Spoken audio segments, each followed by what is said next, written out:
Boa noite a todos. Boa noite aos nossos amigos internautas que nos acompanham pelo Facebook da casa. É uma alegria muito grande estarmos reunidos novamente para mais uma noite de aprendizado, de reflexão, juntamente com os nossos amigos espirituais que estão conosco esta noite.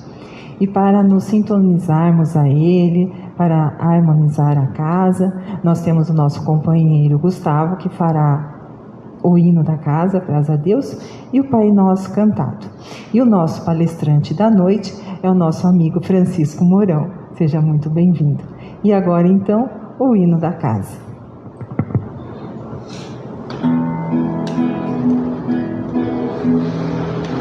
Graças a Deus que a sã doutrina que nesta casa se ensina, a alma nos esclareça, a alma nos esclareça, que essa luz tão pequenina cresça por graça divina, até que enfim resplandeça, até que enfim resplandeça. A alma é como um diamante, sendo polido é brilhante. Em bruto não luz não brilha, em bruto não luz não brilha, não se distingue da terra, não descobre a luz que encerra, não mostra de quem és filha, não mostra de quem és filha.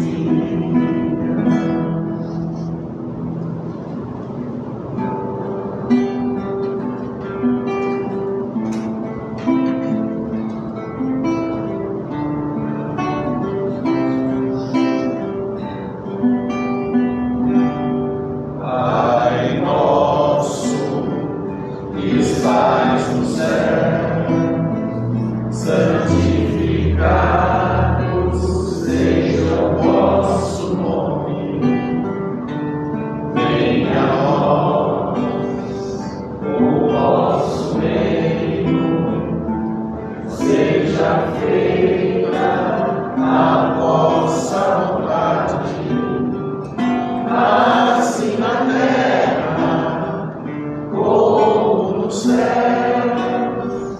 assim na terra como no céu. O pão nosso de cada dia dai-nos hoje, ó Senhor. Perdoai as nossas dívidas, assim como perdoamos aos nossos devedores. Não deixeis cair em tentação, mas livrai-nos de todo mal. Não deixeis cair em tentação, mas livrai-nos de todo mal.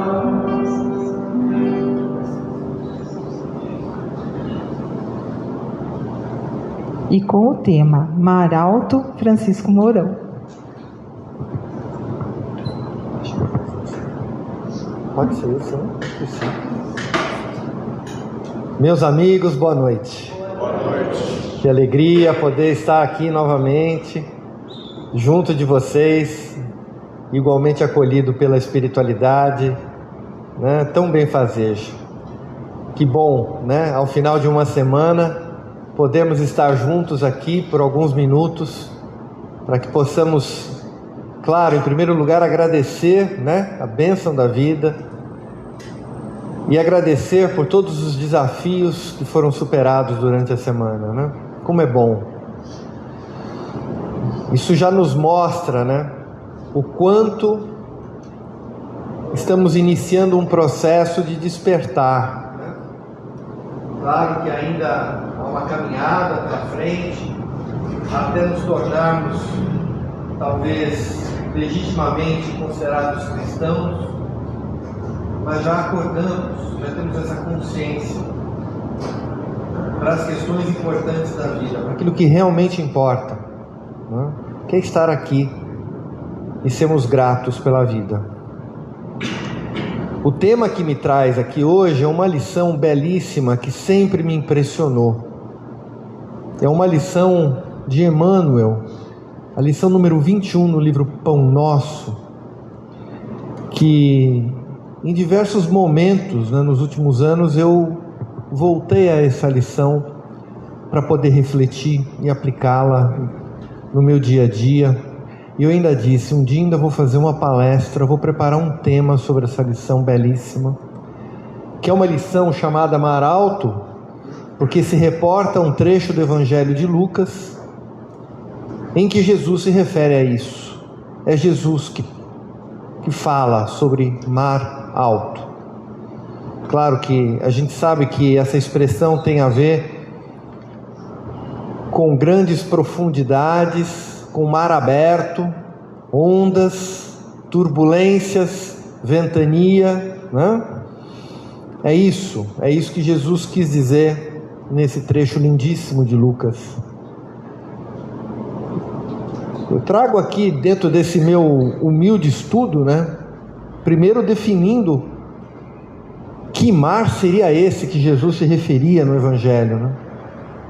E se a gente for olhar o território de Israel, na antiga Palestina, é banhado aqui pelo famoso mar Mediterrâneo, que também banha o norte da África, o sul, todo o sul da Europa, do continente europeu. Sem dúvida, Israel está colocado aqui, de frente para esse mar. Essa água em abundância, de alguma maneira, carrega uma proteção de maior estabilidade térmica, embora aquela latitude seja uma latitude desfavorável, que possa expor ali o território a temperaturas baixas. Mas o volume da água protege, como se fosse um tampão, né? Mas não é esse mar que Jesus se referia, não. A gente vai ver aqui um trecho de água, né? Praticamente o único trecho de água doce que tem nesse território árido. E nós vamos ver que ele é composto do famosíssimo Rio Jordão. É, o Rio Jordão, que também é mencionado no Evangelho, onde Jesus foi batizado, né? É o trecho mais rico em água que corta aquele território de Israel de norte a sul. É interessante que, se a gente for olhar com mais detalhes, acho que essa fotografia é melhor, a gente vai perceber que a geografia do terreno é do mais alto para o mais baixo, por gravidade, logicamente. Aqui em cima estão situadas as famosas colinas de Golã, que foi também alvo de disputa recente, né, em Israel, fronteira com a Síria, em que tem ali, logicamente, uma elevação maior, é mais frio, e é justamente onde se posiciona as nascentes do Rio Jordão. O Jordão nasce ali e corre para dentro do território. Há regiões do território em que a altitude aqui é abaixo do nível do mar, chega a ter 200 metros abaixo do nível do mar. Pois bem, que mar então é esse que Jesus falava? Nada mais é do que esse lago aqui, ó, o lago de Genezaré, ou Tiberíades, ou Mar da Galileia, a região norte de Israel, que é logicamente formada, abastecida pelo Rio Jordão, que vem do território mais alto. Forma o lago, um lago relativamente grande. Claro que para nós brasileiros isso não significa quase nada, um lago desse. Nós que temos uma abundância hídrica absurda. E é lógico que o principal efluente também desse lago é o próprio Rio Jordão. Ele entra e ele sai. E ele continua seguindo sentido sul. E a salinização do local é tão alta que essa água, que aqui é doce, vai tornando-se salobra até desaguar aqui nessa região conhecida como Mar Morto, que é um lago também, né? Podemos considerar como sendo um lago, mas de água extremamente salgada, com uma salinidade muito superior à salinidade média do mar, dos oceanos. Jesus começou sua vida aqui, né, na Galileia. E olha que bonito, né? Olha que simbólico. É a região mais verde de Israel, sob o ponto de vista de abundância de água, de recursos hídricos, de vegetação. E foi realmente em torno desse lago que Jesus iniciou suas pregações.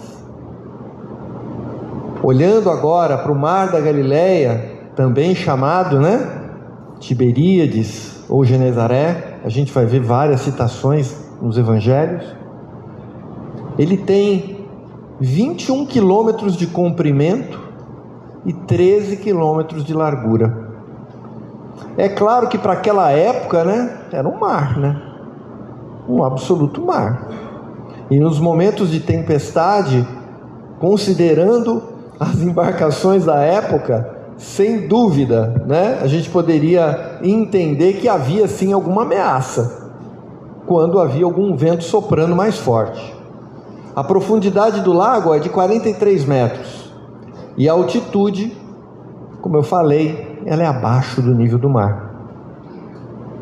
Pois bem, como eu falei, foi em torno dessa região que Jesus caminhava de vilarejo em vilarejo ao redor do lago, ou fazia alguma transposição de barco, chegando a essas outras comunidades para iniciar sua pregação.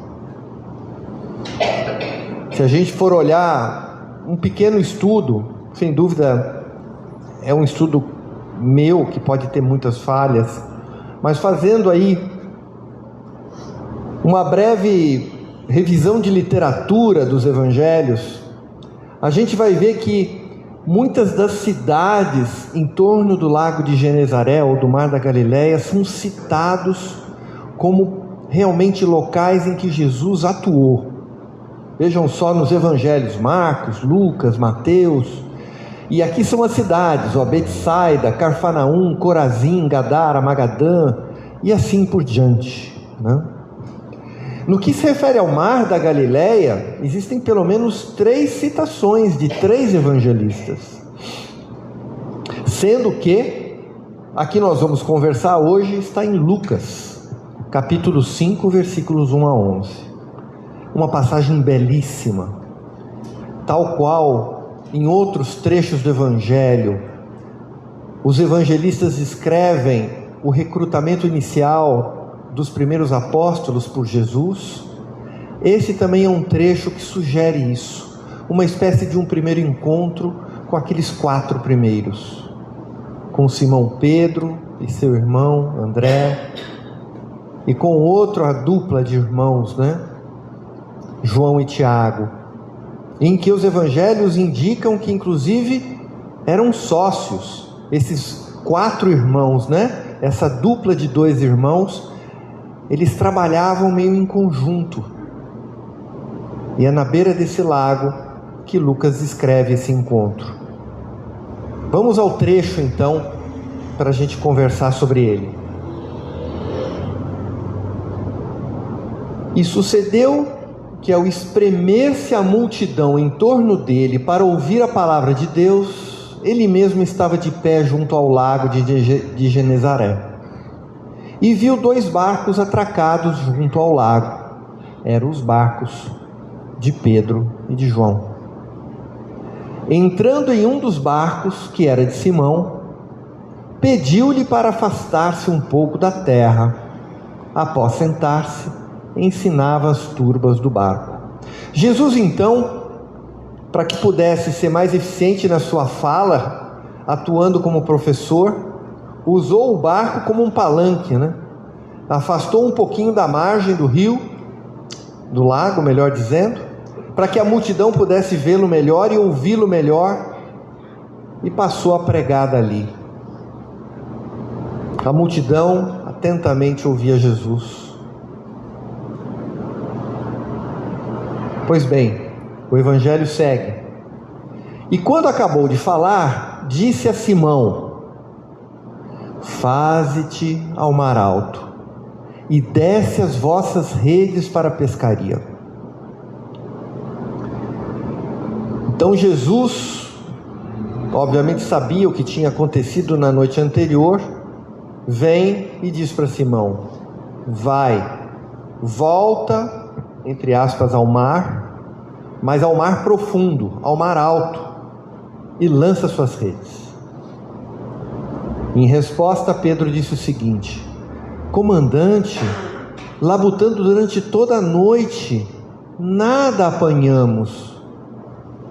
Portanto, eles estavam ali lavando as redes, quando Jesus encontrou com eles de manhã. Não sei se vocês sabem o que é lavar a rede, né? Depois que joga a rede, vem um monte de resíduo, né? Às vezes tem rasgo na rede, o pescador tem que tirar, lavar, limpar, redobrar. Eles estavam ali um pouco tristes, né? Falavam: trabalhamos a noite toda e não pegamos nada. Mas Simão diz para ele: com base na tua palavra eu vou descer as redes. E foi a mar alto. Ao fazerem isso, recolheram uma numerosa quantidade de peixes. As redes deles se rompiam. O barquinho não conseguia nem segurar a carga de peixes que eles tinham conseguido pescar. Pediram ajuda, inclusive, para João, para vir acudir, para tentar puxar essa rede. E vieram e encheram ambos os barcos, a ponto de se afundarem, quer dizer, ou quase se afundarem. Pois bem, eles voltam à margem, e ao ver isso, Simão Pedro se volta para Jesus e diz: Senhor, afasta-te de mim, porque sou um homem pecador. Pois o assombro apoderou-se dele, dos que estavam junto dele, em razão da pesca dos peixes. Então Pedro estava, mais uma vez, reconhecendo que Jesus se tratava do Messias, do Salvador, do verdadeiro profeta. E com a sua humildade se coloca: não, eu não sou digno de ti. Pedro demonstra logo de imediato profunda confiança no Mestre, de forma que, semelhante Tiago e João, também tinham ficado também bastante assombrados com tudo isso. Jesus se vira para Simão Pedro e diz: não temas, a partir de agora será pescador de homens. O que fizeram em seguida? A gente já conhece. Eles deixaram os barcos de lado, as redes de lado, e passaram a seguir Jesus imediatamente. Pois bem, essa é a passagem a que se refere Emmanuel na sua lição 21, que a gente vai ler daqui a pouco, a interpretação dele. Mas, ao rever esse trecho do Evangelho, principalmente esse, no versículo 4 e 5, em que Jesus diz: vai a mar alto, nós aqui simbolicamente entendemos a confiança de Simão, resguardada pela sua fé, pela sua esperança, pela sua confiança mesmo naquilo de que realmente deveria acontecer. Simão Pedro demonstra isso, testemunha isso, sem pestanejar. Em outros momentos vacilou, inclusive no próprio lago de Genesaré, em algum momento ele não conseguiu andar sobre as águas. Em algum outro momento, mais para frente, ele negou Jesus. Mas naquele momento, ele prova para si mesmo a sua fé, a sua esperança, a sua confiança. Esse trecho do Evangelho nos remete a esse apelo permanente que Jesus ainda faz para nós, todos os dias. Assim como ele dirigiu a palavra a Simão, ele dirige essa palavra a nós o tempo todo. O Mestre confia em nós o tempo todo. O Mestre pede para que nós disponhamos de algo de nós, porque Ele tem muito a oferecer. É como se Ele estivesse hoje dizendo para cada um de nós: lança tua rede, mas vai no mar alto. E simbolicamente, mar alto significa estarmos quase sempre caminhando de uma maneira individual, buscando o nosso próprio aperfeiçoamento, quase sempre sozinhos. Temos sim os apoios dos nossos companheiros, irmãos encarnados, os desencarnados, mas o lançar da rede, isso é um procedimento individual. Isso é algo só nosso. E que depende da nossa coragem, depende da nossa fé, depende da nossa confiança. E é isso que Jesus fez ao peregrinar em torno do lago. Ao chamar os seus 12, iniciando por Simão, Jesus chama uma amostra perfeita de toda a humanidade, indo ao encontro daqueles que talvez, segundo a nossa visão, seriam pessoas totalmente inadequadas para seguir Jesus. Mas se trata exatamente de um quadro idêntico a nós. Foi ao encontro do cobrador de impostos, foi ao encontro de pessoas de má vida, foi ao encontro daqueles outros doentes, apartados da sociedade. Enfim, a gente já conhece isso, mas de alguma maneira, mostrando que esse trecho do Evangelho é um trecho que, nessa primeira interpretação, nos deixa claro que Jesus fala para nós. Ao conversar com Simão, ele conversa conosco. Todo momento ele está dizendo: lança a rede. Cabe a nós refletirmos, né? A gente tem coragem suficiente para seguir à frente em mar alto e ter certeza que vamos ser bem-sucedidos nas nossas conquistas morais e espirituais? Será que vacilamos mais ou menos do que Pedro? Porque Pedro, de cara, viu que Jesus era o mestre. Falou: eu vou. Estou exausto, mas eu vou. E foi. Então, meus amigos, essa é uma interpretação importante para que possamos entender isso, né? Que o apelo é do mestre. E finalmente, o que mais essa expressão mar alto reflete? Reflete de que a nossa coragem precisa estar, antes de mais nada, em mantermos a nossa fé nos períodos de maior turbulência, nos períodos de maior desafio. É justamente nesses momentos, e que aí a doutrina espírita é farta para comprovar o que realmente o postulado do Evangelho nos mostra, é que realmente nesse momento de mar alto das nossas vidas é onde nós vamos sim colher mais, porque as nossas experiências terão maior mérito. Aquilo que a gente desenvolve nos momentos de tribulação, sem dúvida, nos dão mais créditos para a nossa consciência e para o nosso bem-estar.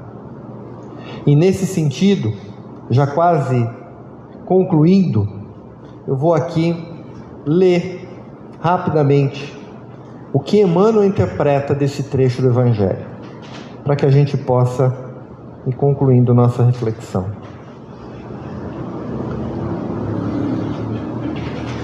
Eu vou projetar aí, mas eu acho que está pequeno.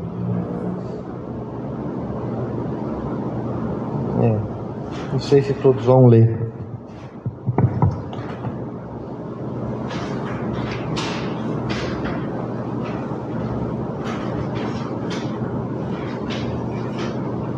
Vamos lá então. Lição 21, Mar Alto. E aí Emmanuel se refere ao versículo 4 do capítulo 5. E quando acabou de falar, disse a Simão: faze-te ao mar alto, e lançai as vossas redes para pescar.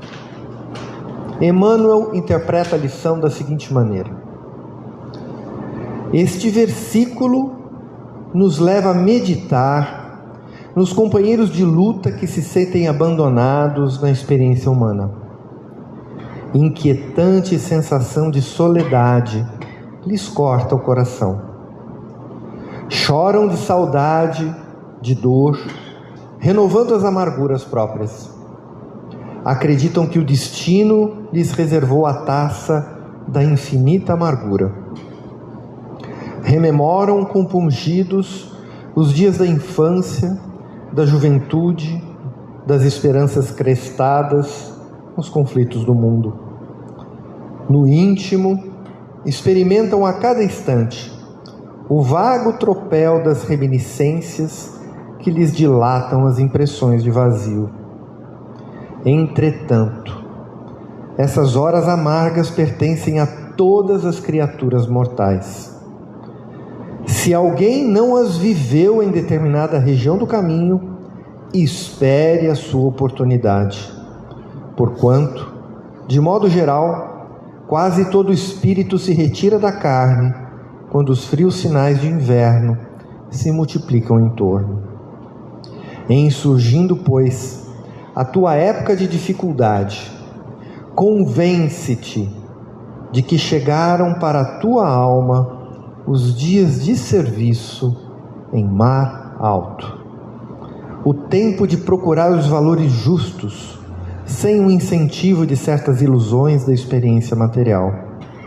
Se te encontras sozinho, se te sentes ao abandono, lembra-te de que além do túmulo, há companheiros que te assistem e esperam carinhosamente. O Pai nunca deixa os filhos desamparados.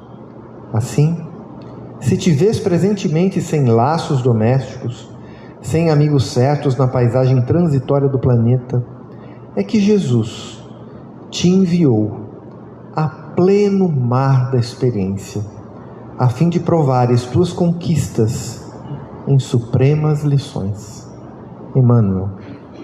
Meus amigos, era essa a mensagem que eu procurei trazer aqui hoje, um trecho simples, curto do Evangelho, mas recheado, cheio de significados importantíssimos para as nossas vidas. Que nós possamos agradecer, né? Sempre agradecer a Jesus a oportunidade desse esclarecimento. Eu acho que a primeira gratidão é por poder ser esclarecido. Na medida em que nós vamos alargando nossas consciências, para que possamos fazer uma releitura das questões da nossa vida.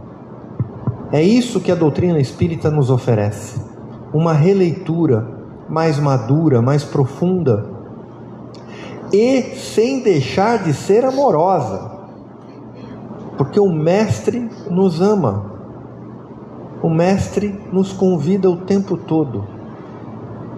Não tenhas medo, segue. E nesse trecho do Evangelho, lança a rede em mar alto. Vai ao mar alto e lança a rede.